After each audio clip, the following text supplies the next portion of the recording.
I never expected my mother's 70th birthday party to destroy everything I believed about my family. As security footage played on the restaurant's big screen showing my sister Vanessa emptying our family trust account, the elegant celebration turned into a nightmare. $2 million. Gone. While I had been working 3 jobs to support Mom's medical bills, my golden child sister had been living lavishly off money meant for all of us. The gasps around the room told me everyone else was seeing this betrayal for the first time, too. Before we dive into how this family empire crumbled and justice was finally served, tell me where you are watching from tonight. Hit that like button if family drama keeps you on the edge of your seat, and make sure to subscribe because this revenge story has more twists than you can imagine. Trust me, you will want to see how karma comes full circle in the most unexpected way. The morning after Mom's disastrous birthday party, I sat in my cramped studio apartment staring at bank statements that confirmed my worst fears. Vanessa had been systematically draining our family trust for 3 years. 3 years while I worked as a bartender house cleaner and weekend catering assistant just to help Mom pay for her chemotherapy treatments. My phone buzzed with a text from my cousin Jake, who worked in digital forensics. "Madison, we need to talk. That security footage was just the beginning." Jake arrived within an hour carrying a laptop and wearing the grim expression of someone about to deliver devastating news. He had been the one to discover the footage while reviewing the restaurant's security system for an unrelated case. Pure coincidence, he claimed, but I suspected the universe was finally ready to expose the truth. "Sit down," Jake said, opening his laptop on my tiny kitchen table. "What I'm about to show you goes way beyond what we saw last night." The screen filled with financial documents, bank transfers, and email exchanges. Vanessa had not just stolen from the trust. She had created an elaborate web of deception that made my stomach turn. She had forged Mom's signature on loan applications using the family home as collateral. She had opened credit cards in Mom's name, maxing them out for vacations, designer clothes, and a luxury car I had always assumed was a gift from her wealthy boyfriend. But the most crushing discovery was yet to come. Jake pulled up email exchanges between Vanessa and Mom's oncologist office. My sister had been receiving detailed updates about Mom's condition prognosis and treatment costs. Not because she cared about helping with medical decisions, but because she was calculating how much time she had left to drain every available resource before Mom passed away. "There's more," Jake said quietly, scrolling through another folder. "She has been telling people that you are financially irresponsible, that Mom asked her to manage the trust because you would waste it on drugs and gambling." The betrayal cut deeper than any physical wound. While I had been sacrificing my social life, my career prospects, and my own financial security to care for our mother, Vanessa had been painting me as a failure to justify her theft. Family gatherings suddenly made sense now. The way relatives would look at me with pity or disappointment. The way conversations would stop when I entered a room. The way Vanessa would always volunteer to handle financial discussions with Mom's doctors or insurance companies. Jake showed me surveillance footage from various bank locations. Vanessa always impeccably dressed confidently, walking into different branches to make large withdrawals.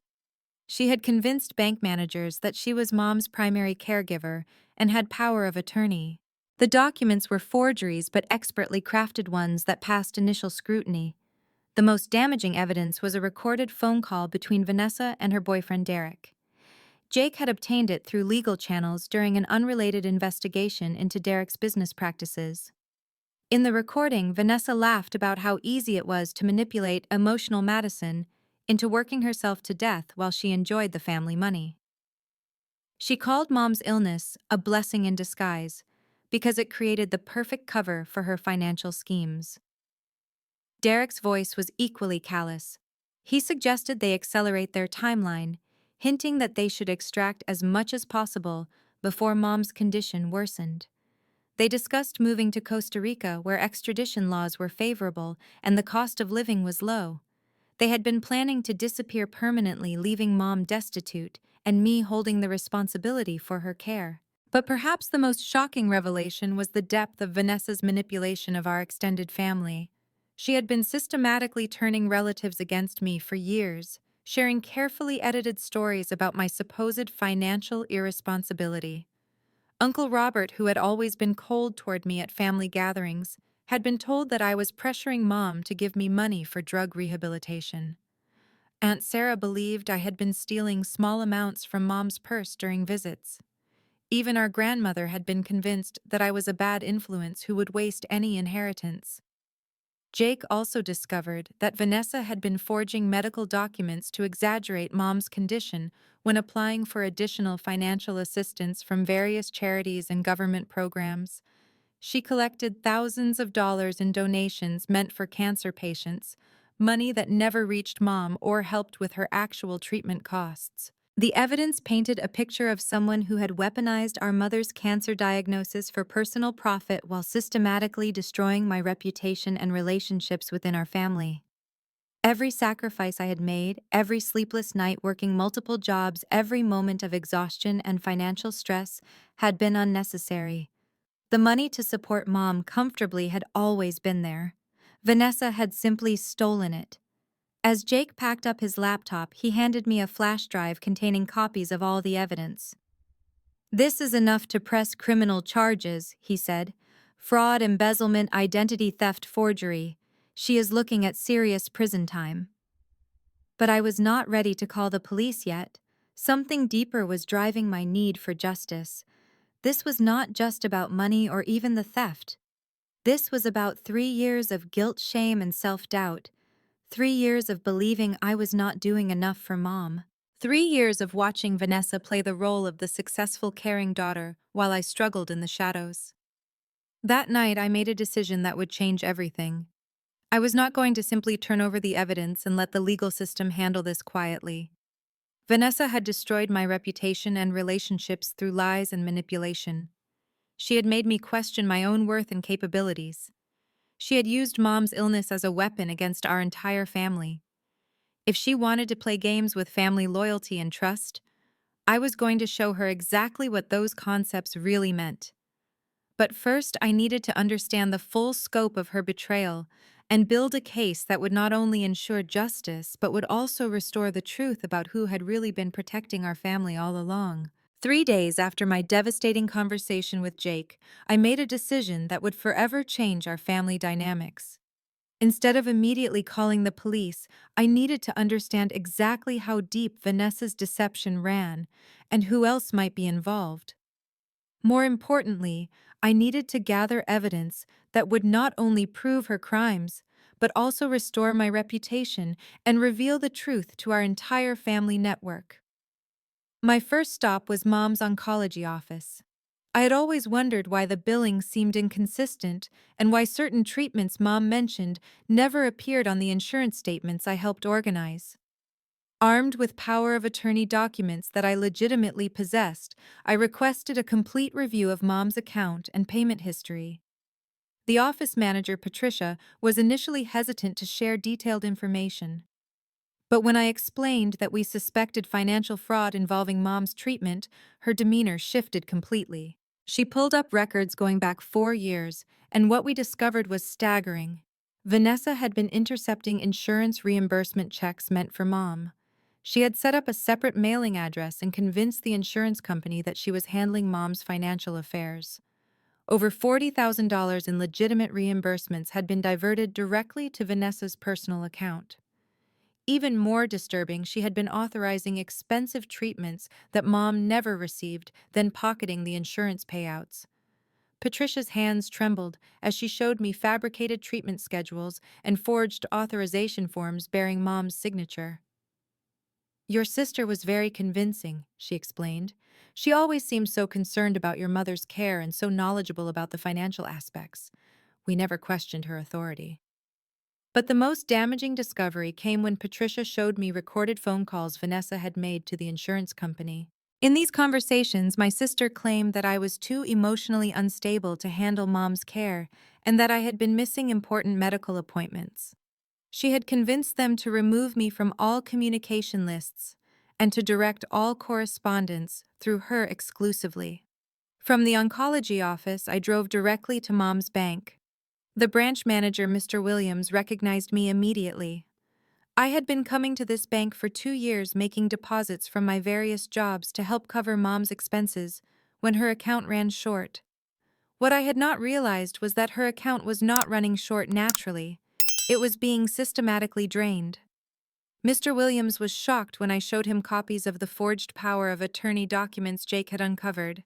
He immediately pulled up Mom's account history, and together we traced every suspicious transaction. Vanessa had been making large withdrawals every 2 weeks, always just under the amount that would trigger automatic fraud alerts. She had also set up automatic transfers from the trust account to her personal checking account, disguising them as caregiver payments in the memo lines. The bank's security footage revealed something even more disturbing. On multiple occasions, Vanessa had brought an elderly woman who looked similar to Mom to the bank, claiming it was our mother and that she needed help accessing her accounts due to chemotherapy fatigue.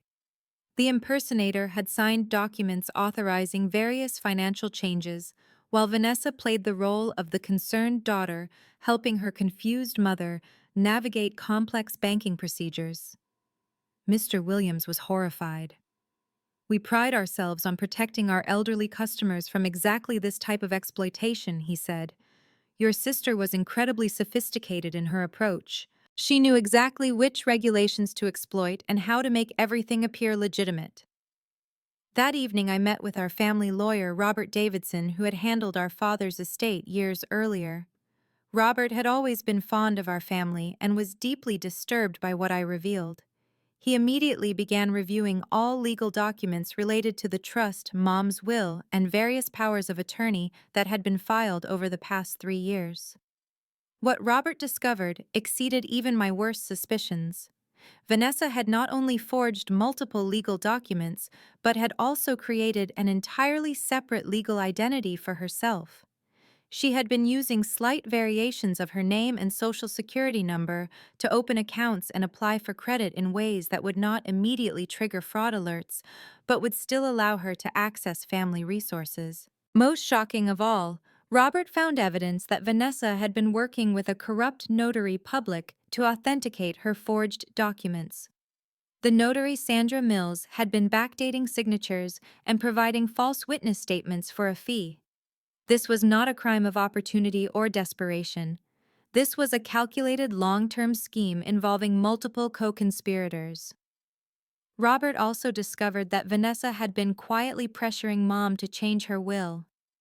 Through a series of manipulative conversations disguised as concerned discussions about my supposed irresponsibility, she had convinced Mom to reduce my inheritance and designate her as the primary beneficiary of all remaining assets. Mom, weakened by chemotherapy and trusting her daughter implicitly, had signed the modified will without understanding its full implications.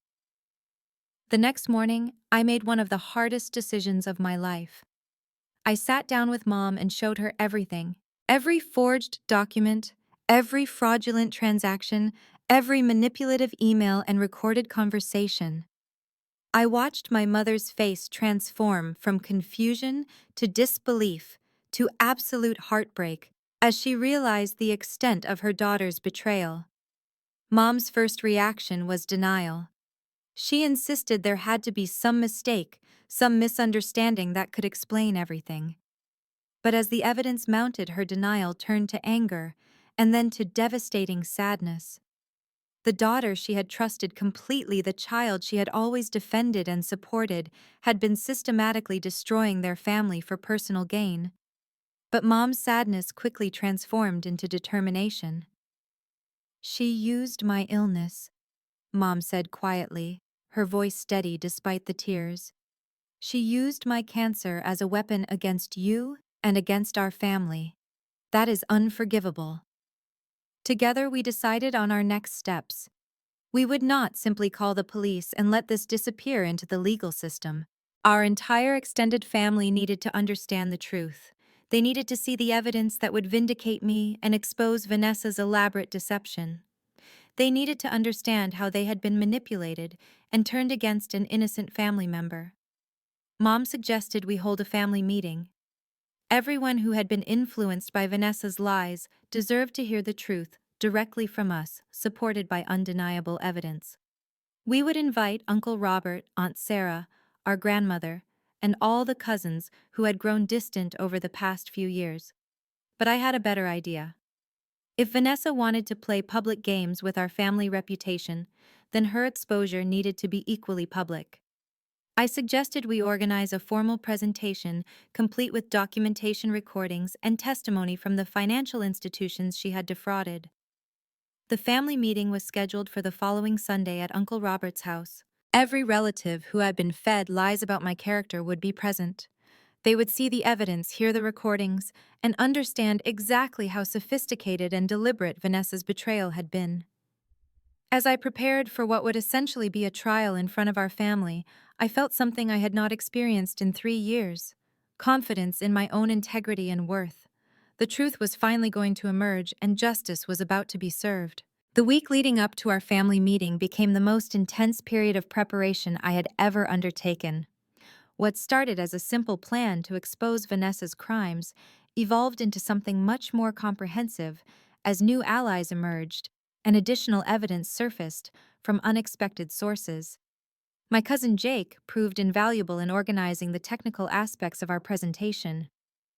He created a detailed timeline of Vanessa's fraudulent activities, complete with bank records, forged documents, and security footage that painted an undeniable picture of systematic theft and manipulation. But Jake brought more than just technical expertise. He revealed that other family members had been harboring their own suspicions about Vanessa for months. Our cousin Marcus, who worked in real estate, had been approached by Vanessa 6 months earlier about secretly appraising Mom's house. She had claimed she was trying to help Mom understand her assets for estate planning purposes, but Marcus found her questions suspicious. She wanted to know about quick sale options, cash buyers, and ways to transfer property ownership without lengthy legal processes. When Marcus suggested involving me in the discussion since I was Mom's primary caregiver, Vanessa became defensive and angry, ultimately dropping the request entirely. Aunt Sarah's daughter, Rebecca, revealed that Vanessa had contacted her last year, asking detailed questions about my personal life, work schedule, and financial situation. Rebecca had assumed it was normal family concern, but looking back, she realized Vanessa had been gathering ammunition for her character assassination campaign. Rebecca felt guilty for sharing information that had likely been used to damage my reputation further. Even more significant was the unexpected support I received from Derek's ex-business partner, Michael Santos. Jake had discovered Michael's connection to Derek during his investigation and reached out to him as a potential witness. What Michael revealed expanded the scope of Vanessa's crimes far beyond our family. Michael explained that Derek and Vanessa had been operating a broader financial fraud scheme, targeting families dealing with serious medical issues.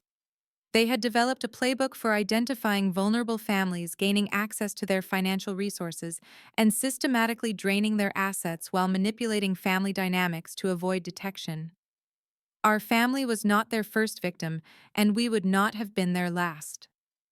Derek's business, which supposedly provided financial consulting services to medical families, was actually a front for identifying potential targets. He would offer free consultations to families struggling with medical expenses, then share detailed financial information with Vanessa, who would determine the best approach for infiltrating and exploiting each family's specific vulnerabilities.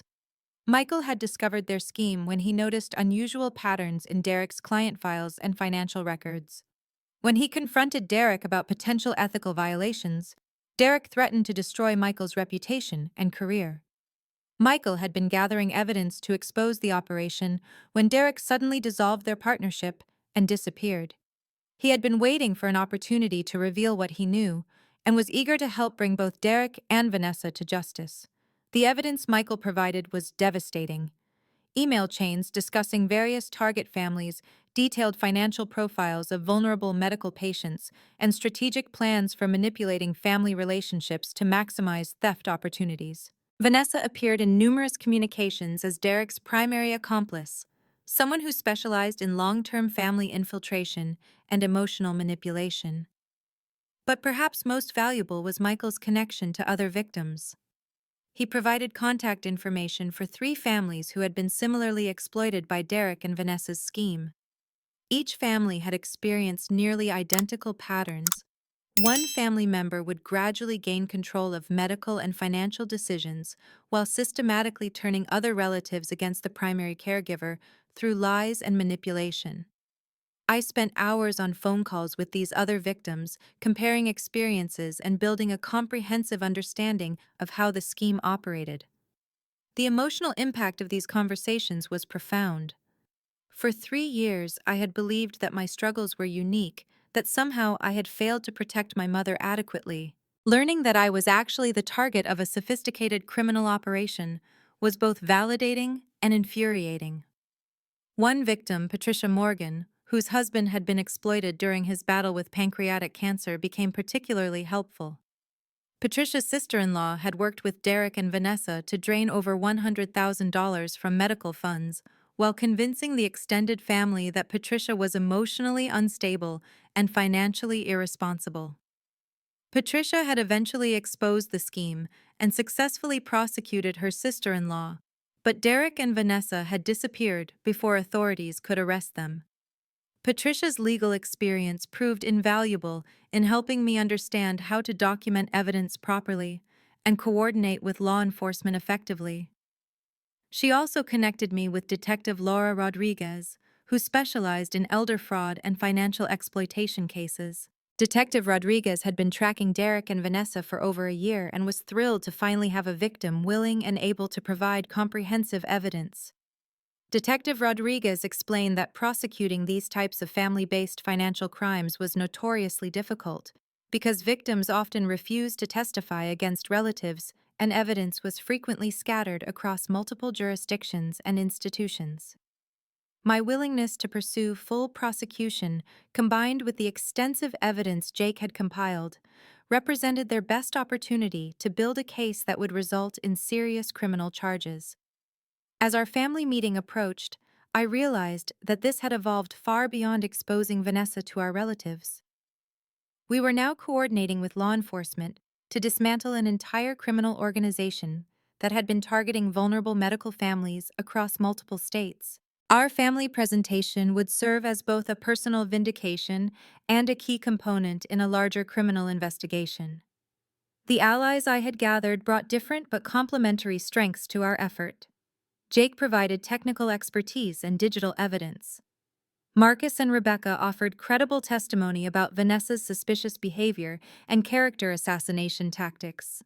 Michael brought insider knowledge of the broader criminal scheme and connections to other victims. Detective Rodriguez provided law enforcement credibility and guidance on legal procedures.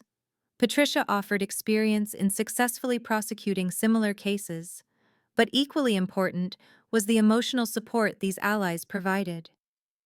For 3 years, I had carried the burden of caring for Mom, while believing I was somehow inadequate or irresponsible. Learning that I had actually been the target of professional criminals and that my response had been not only appropriate, but heroic fundamentally changed how I viewed myself and my capabilities.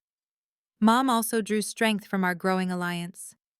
Initially, she had been devastated by Vanessa's betrayal and worried about the impact on our family relationships. But as evidence mounted showing the sophisticated nature of the crimes against us, Mom's shame transformed into pride. She began describing me to others not as the struggling daughter who needed help, but as the protective daughter who had sacrificed everything to shield her from an elaborate criminal scheme. The night before our family meeting, I sat in my apartment surrounded by boxes of evidence, legal documents, and recorded testimonies from multiple sources.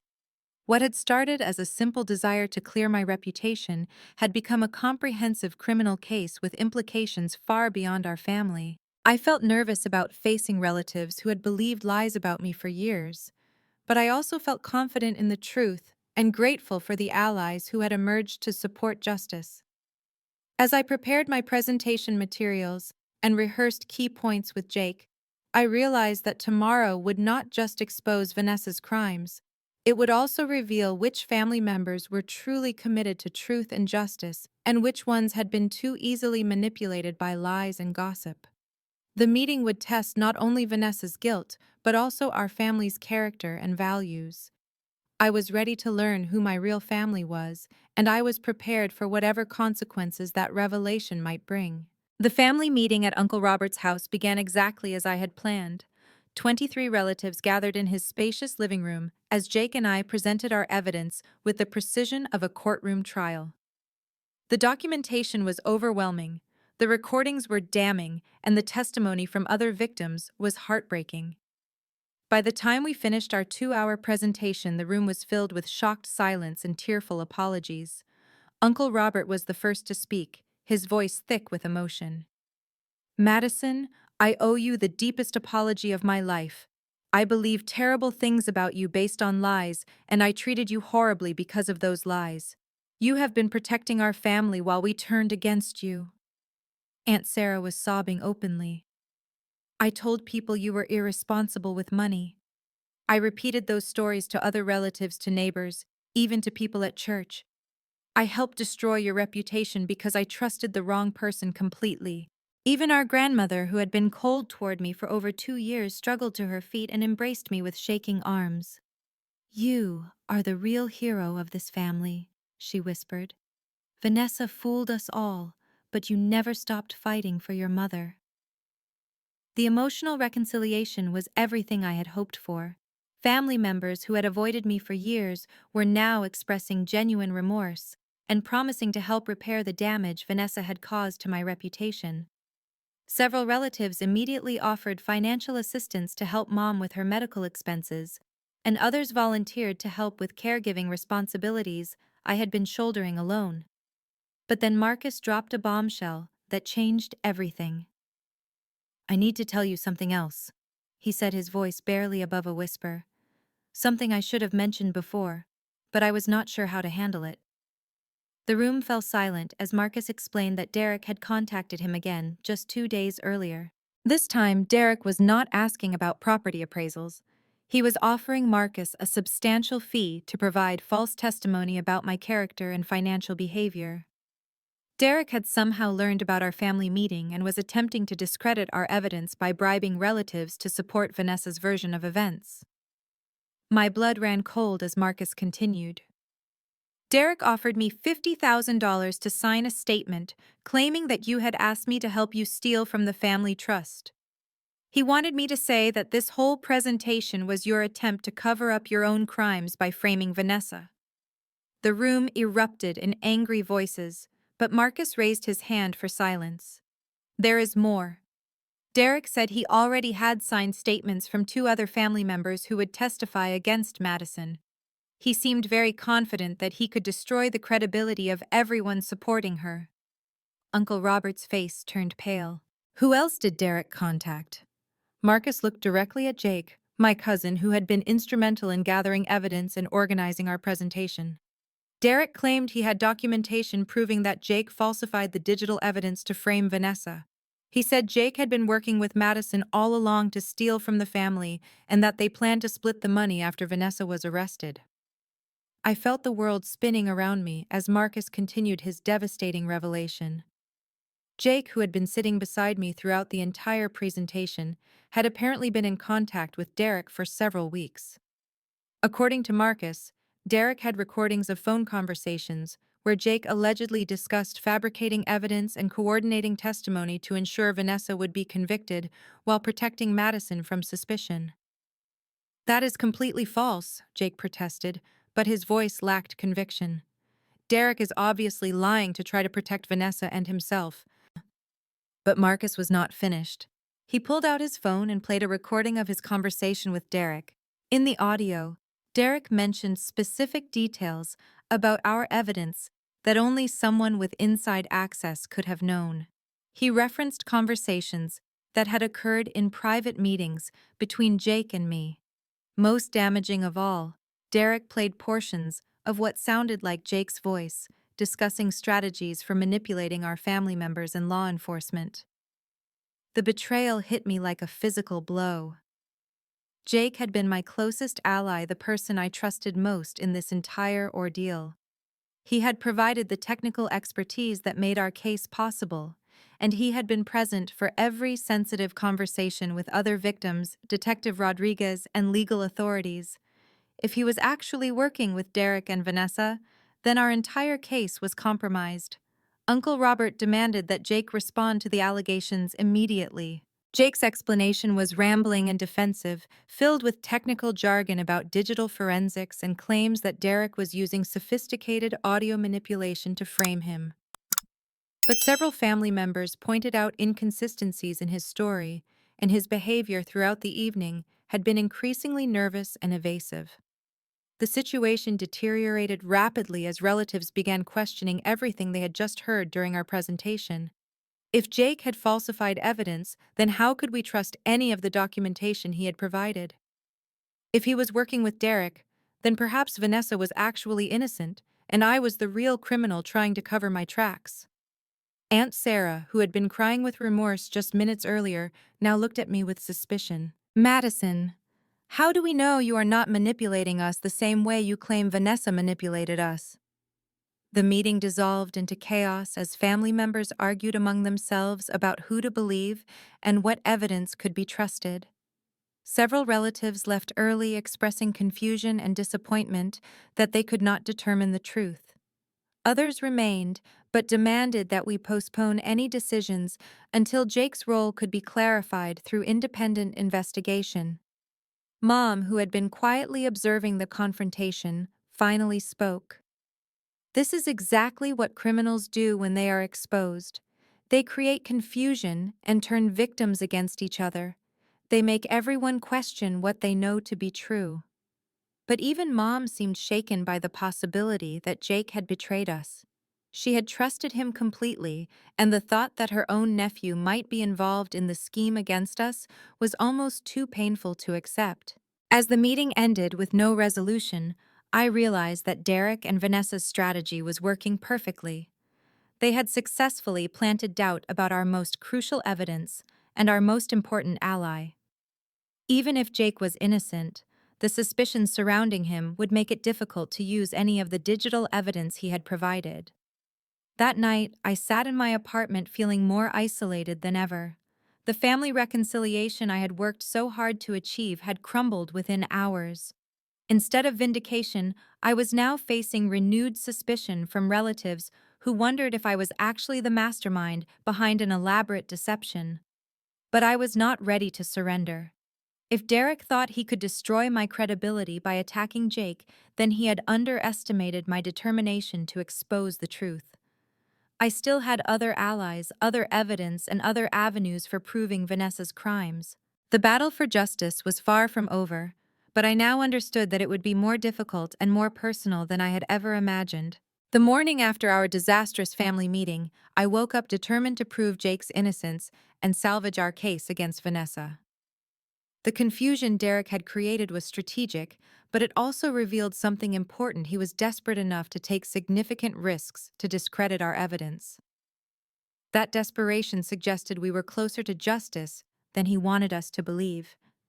My first call was to Detective Rodriguez, who listened carefully to my account of Marcus's revelations and Jake's alleged betrayal.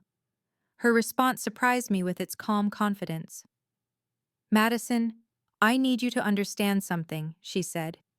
"We have been monitoring Derek's communications for weeks as part of our broader investigation.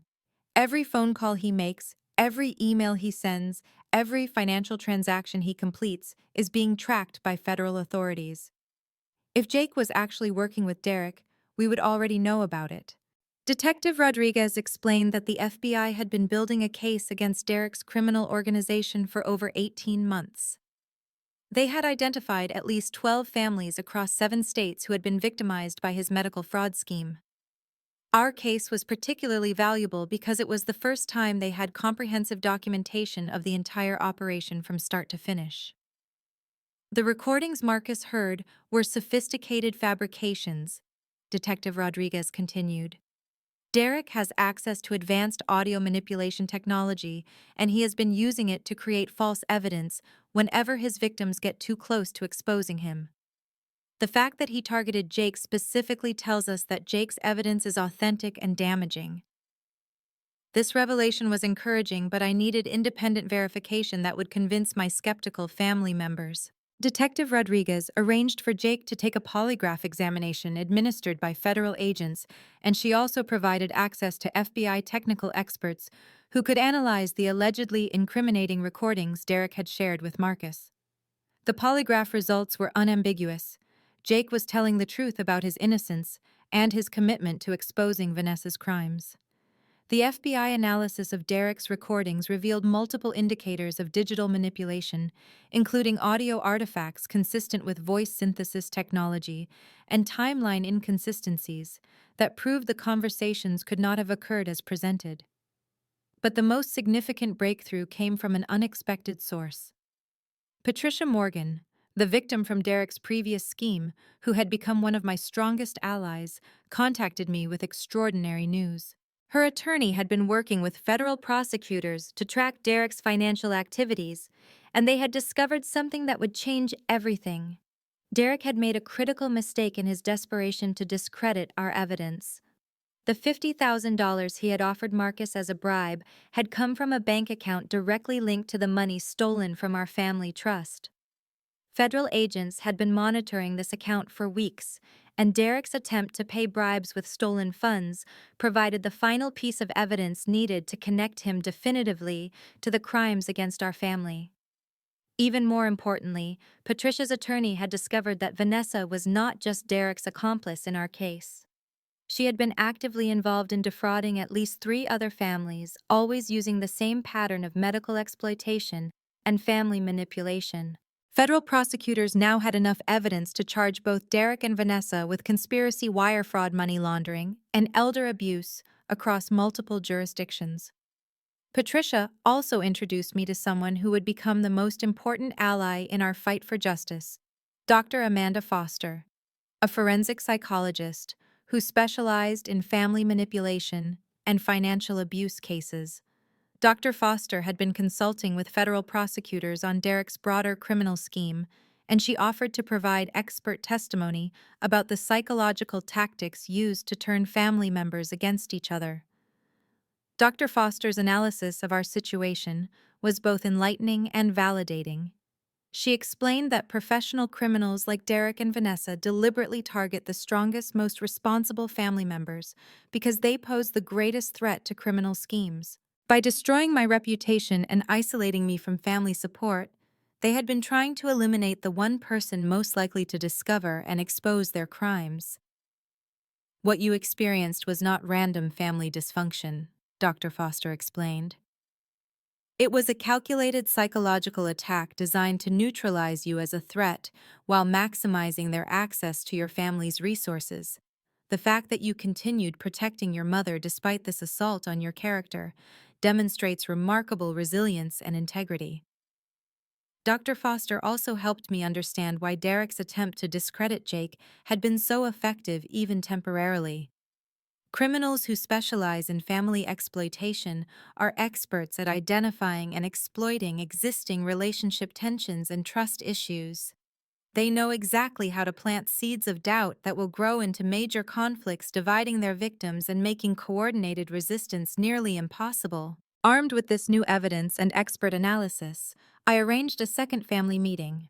This time, Detective Rodriguez and Dr. Foster attended to provide professional testimony about the crimes committed against our family and the manipulation tactics that had been used to turn us against each other. The second meeting was completely different from the first. Instead of emotional chaos, we had calm, professional presentation of facts supported by federal law enforcement. Detective Rodriguez showed family members the FBI analysis, proving Derek's recordings were fabricated, and she explained how the polygraph results confirmed Jake's innocence. Dr. Foster's presentation was particularly powerful. She walked our relatives through the specific psychological manipulation techniques that had been used against them, showing how their negative feelings about me had been artificially created and reinforced through calculated lies and emotional manipulation. "You were all victims of a sophisticated psychological attack," Dr. Foster explained. "Your natural love and concern for your family members was weaponized against you. The guilt and confusion you feel now is completely understandable, but it is also evidence of how effective these criminals were at exploiting your emotions. Uncle Robert was visibly angry as he listened to Dr. Foster's analysis.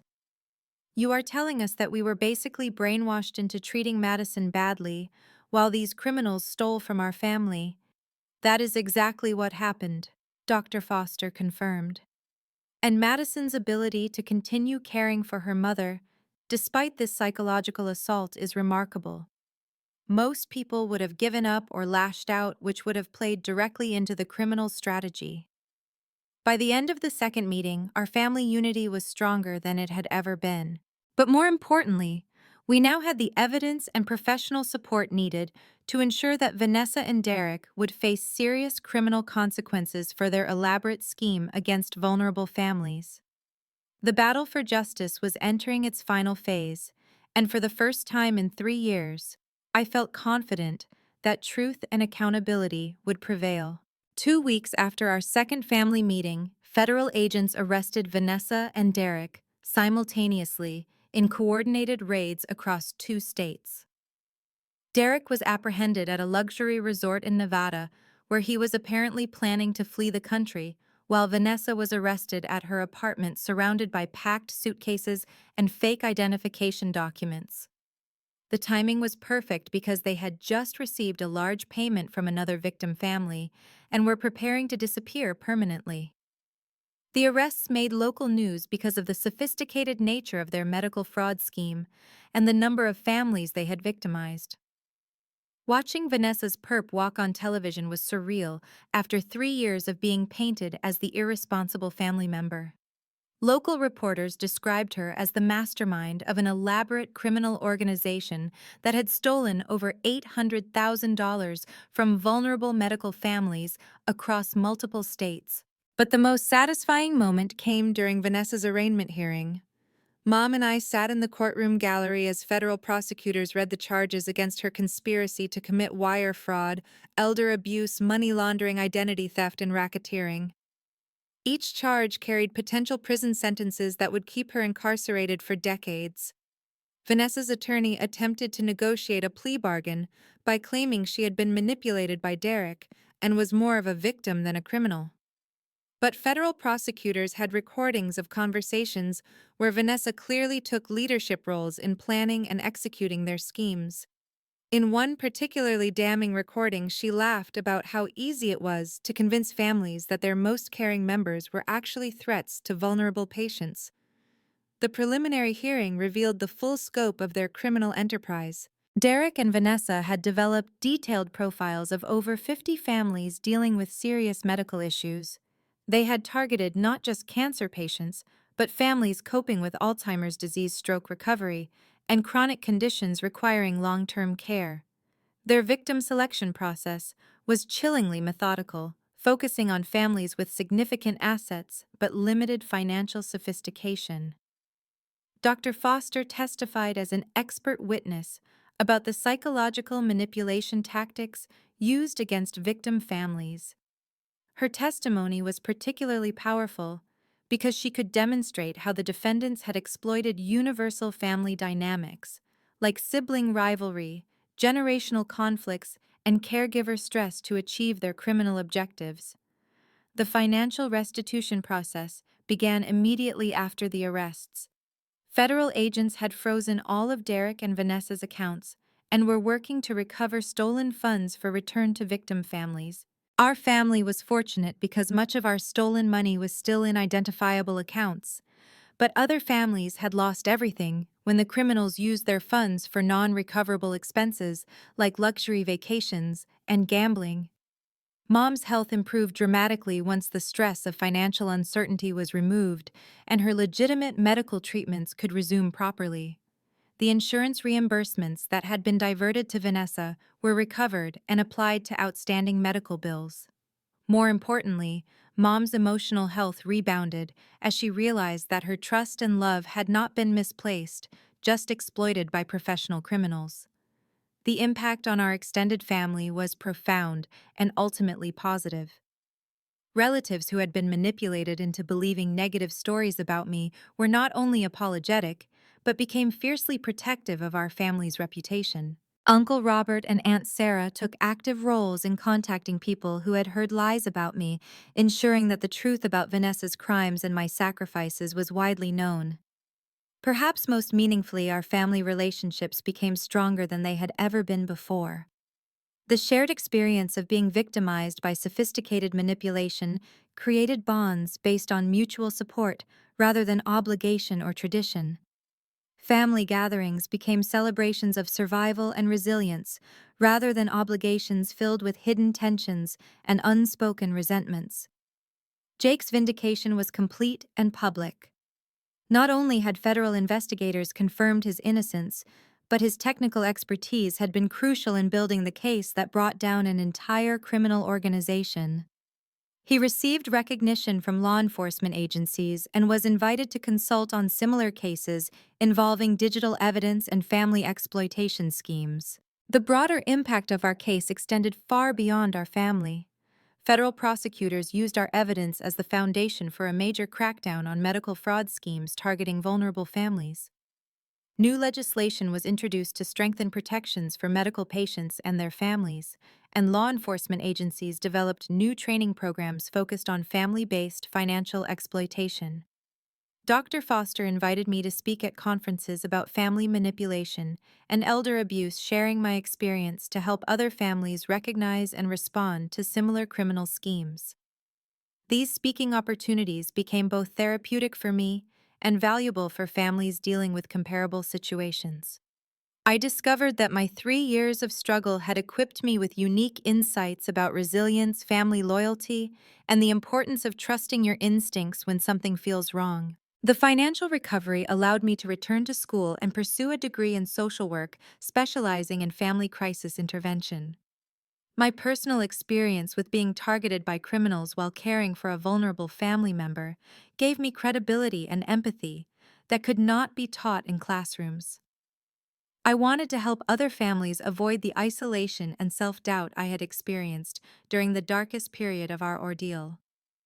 Mom and I developed a closer relationship than ever before, built on mutual respect and shared survival rather than just family obligation. She frequently told people that I was her hero, not just for protecting her from criminals, but for maintaining my integrity and compassion despite 3 years of systematic character assassination. Her pride in my resilience became one of my most treasured possessions. Vanessa eventually pleaded guilty to all charges in exchange for a 20-year prison sentence. Derek refused to negotiate and was convicted at trial, receiving a 35-year sentence that essentially guaranteed he would spend the rest of his life in federal prison. Both were ordered to pay full restitution to all victim families, though most of the stolen money was never recovered. As I reflect on this entire experience, I am struck by how much stronger our family became after surviving such a devastating betrayal. We learned that true family bonds are not just about blood relationships, but about who stands with you during the worst moments of your life. We discovered that justice, while sometimes delayed, can be incredibly satisfying when it finally arrives. My story proves that karma is not just a comforting concept, but a real force that eventually exposes truth and punishes those who exploit vulnerable people. Sometimes it takes years, and sometimes it requires tremendous effort and courage, but justice does prevail for families willing to fight for it. Have you ever experienced family betrayal that made you question everything you believed about loyalty and trust? Drop a comment below sharing your thoughts about family karma and how justice eventually finds those who exploit the people they should protect. If this story resonated with you, please hit that like button and subscribe for more real-life stories about overcoming family drama and finding justice. Share this video with anyone who needs to hear that truth eventually wins even against the most sophisticated deception. Thank you for joining me on this journey of survival and justice. And remember that your integrity and perseverance are more powerful than any criminal scheme designed to destroy them. Until next time, keep fighting for truth and never give up on the family members who truly deserve your protection.